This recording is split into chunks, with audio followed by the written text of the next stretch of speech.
चोलिया में कैले बंद गे, चोलिया में कैले बंद गे। साजन डिजिटल रिकॉर्डिंग स्टूडियो बख्तियारपुर। खोलिया भर चोलिया में, खोलिया भर चोलिया में कैले बंद गे। भर फागुन रगड़ के उठावे दे आनंद गे, भर फागुन रगड़ के उठावे दे आनंद गे। गे छौरी होलिया भर चोलिया में कैले बंद गे, छौरी होलिया भर चोलिया में कैले बंद गे।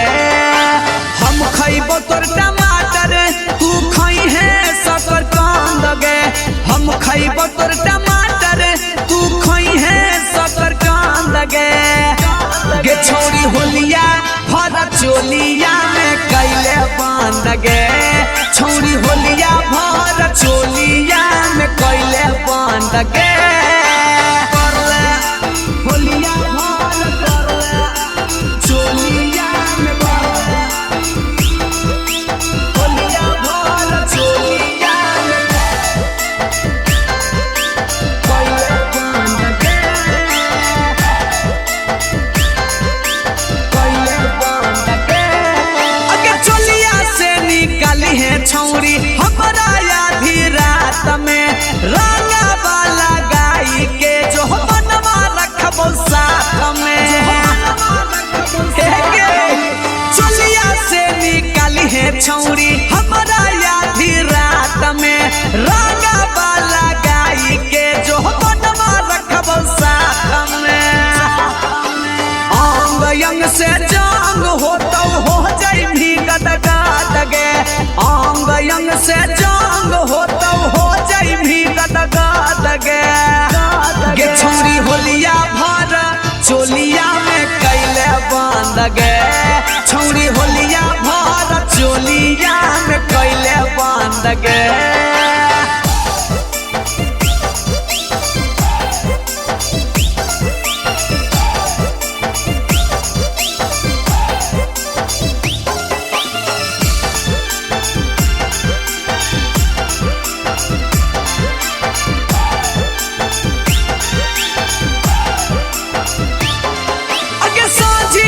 सबेरा दूनो फिर के करबो पूजा गे, अभी जितिया जुबा के पिचकारी हवा हु जाके, पिचकारी हवा हे गे सोझिया सबेरा दूनो फिर के करबो पूजा गे, अभी जितिया जुबा के पिचकारी हवा हु जाके, हु जाके।